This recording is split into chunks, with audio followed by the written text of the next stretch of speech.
like and subscribe. What are the best power moves I've ever seen someone do in real life? One of my friend's daughters has hearing aids. They're similar to the ones old people use, but with an extra piece on them. They're not the ones that are attached to your head. If someone is bothering her, and she doesn't want to deal with them, she pulls her hearing aids out, and keeps doing whatever she was doing. This girl is 8. A friend and I were driving home after a night out, and we get pulled over by the police for speeding.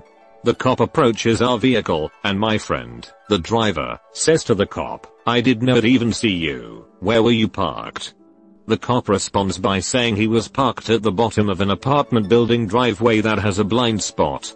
My friend says to the cop, "Well, I own that building. It is private property, and I have asked you guys numerous times not to park there as I don't want my building having a reputation of being a speed trap." A couple of minutes later, after the cop verifies the information, he comes to the car, apologizes, and sends us on our way.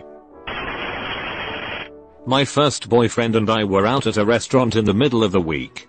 It was nearly empty, but for some reason the hostess sat us across from the only other couple.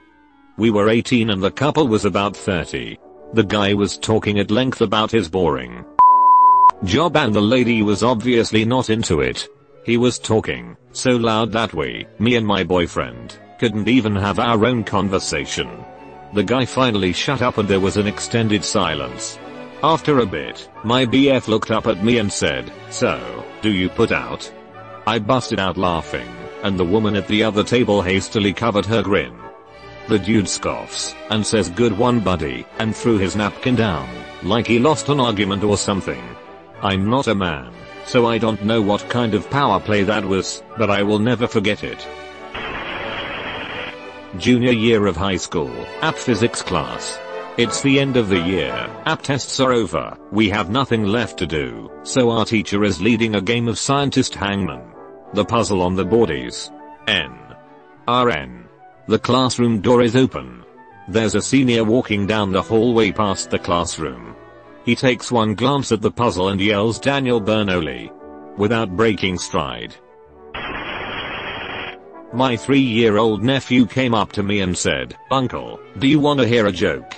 I responded in my best world-weary voice with, "Kiddo, my whole life is a joke." And without missing a beat, the little replies, "Okay, but this is a funny one. Love that kid." Edit, my first gold. Thank you.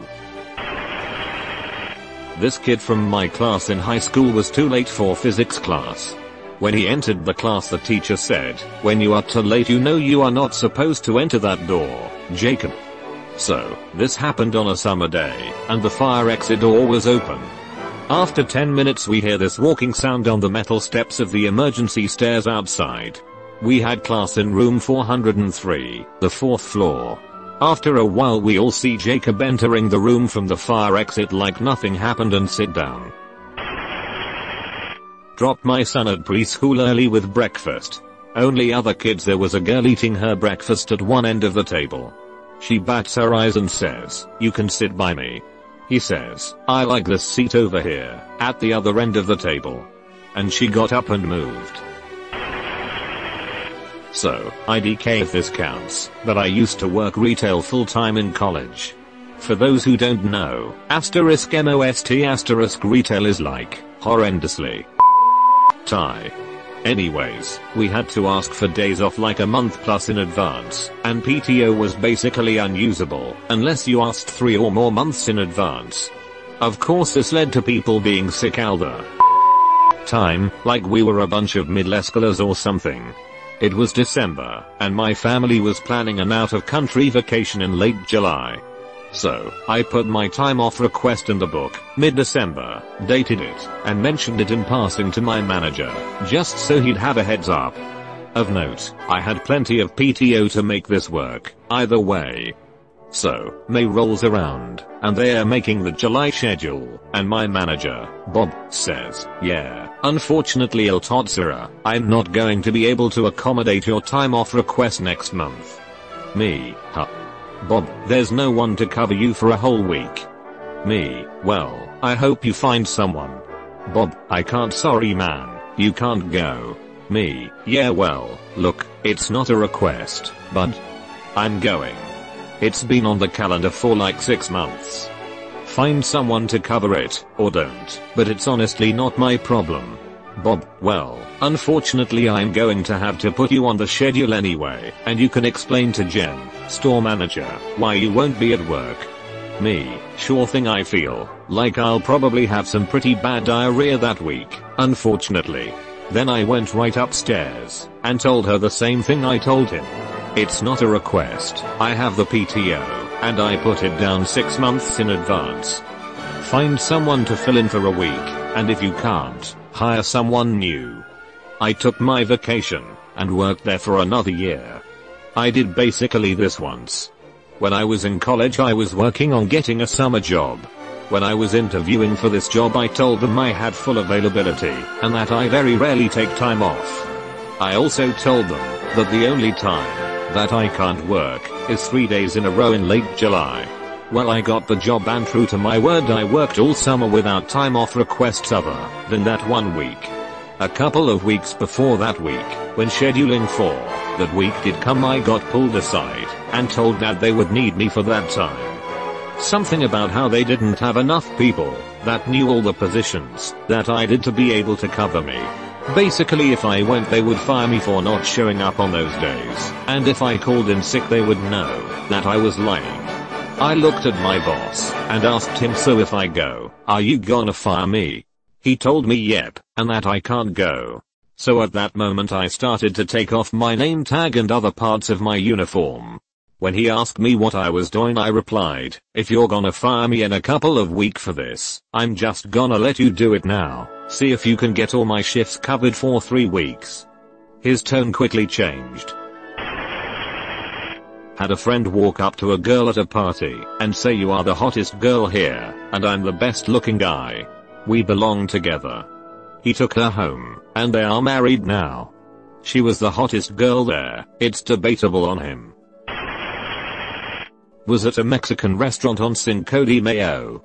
Place was absolutely packed, yet somehow there were only like 2, maybe 3 waiters on staff. We'd been there like 40 minutes and had drinks, but still hadn't gotten to order food. This dude at the next table stands up, starts taking people's orders, and delivering them to the kitchen. The other waiters seemed like they really appreciated it, because people were starting to get ed until that point. He didn't take my table's order, but he took one nearby, and he sounded pretty fun. A friend ran into him a few months ago, and said he's really cool. The restaurant made the power play here. They made their service so bad, that they managed to get a free server. My boyfriend's 5-year-old niece was sitting on my lap. Her 7-year-old brother wanted to sit on my lap, so she farted on me, and was like, guess you'll have to sit in my fart cloud, now. This guy. https://www.youtube.com/watch v=s0qjk3twz8 TL. Doctor Is This Game Show is essentially the prisoner's dilemma, where 2 people either cooperate to keep a split of money, or try to backstab the other person for all the money, but if they both backstab they both lose. This guy pulls an absolute power play that was never done on the show before.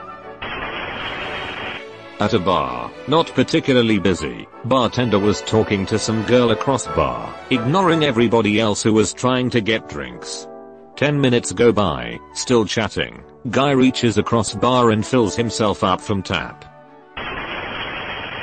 I asked my friend's 3-year-old son who his new girlfriend was. He said it was my girlfriend. I was at a party in college. One of my friends was chatting up some girl he was into. Another one of our friends went up and pants him, pants and boxers. My dude didn't freak out or break conversation flow. He just stood there daffy ducking with 0 s given. And that man got laid that night. It's gotta be that guy who moved the whole battleship to get the sun out of his tired eyes. John Mulaney's story about his dad driving to McDonald's with a car full of kids and order 1 black coffee. There was a post yesterday where somebody was at a party with Jeff Goldblum. When the host introduced JG to them, JG said, "My god, oh, yes, of course." Like he had heard of the person. They were on cloud 9, until they heard JG say that to everyone he was introduced to. My father told me this story. He had a friend that took philosophy class and they were discussing authority. The teacher made an example: if I say, "The class is over, you can leave," you will do it. But if Mark says the same thing, you will stay here. After that, Mark stood up and said the class was over, they could leave, and every student left the room. My father didn't have a lecture at that time, and when he asked his friend why he wasn't in his philosophy class, he told him this story.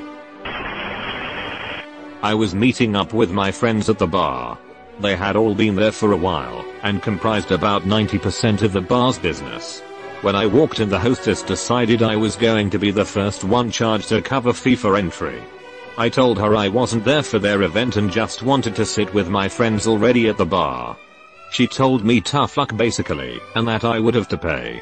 I yelled over to my friends she wouldn't let me in without paying, and they all just stood up and left so we could go to our favorite bar instead. Was only like a $5 or $10 cover, and instead of getting it, they lost the majority of their current business, about 7 people total, all of whom drink more than they should. My friends made me look like a boss, but it wouldn't have been a power move without them. I'm lucky to have a great group that has each other's back.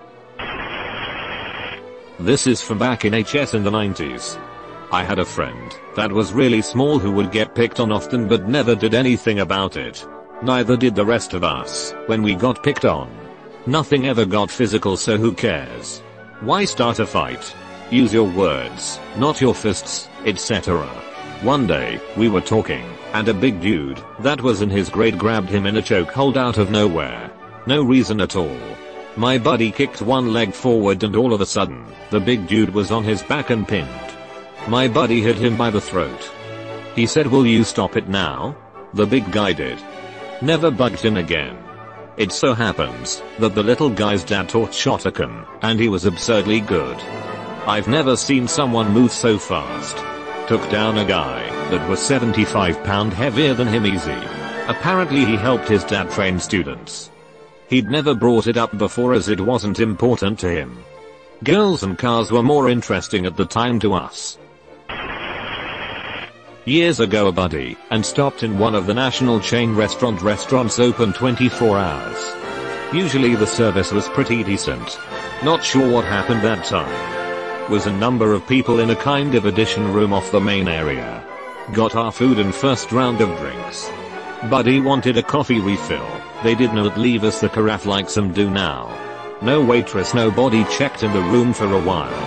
Heard other people commenting they wanted more coffee as well. I got up, walked to some little station off the kitchen, maybe. Been a while. Grabbed a pot of coffee and walked back to the room. Poured my Badara's coffee and then poured everybody else who wanted it. Got some laughing thank yous.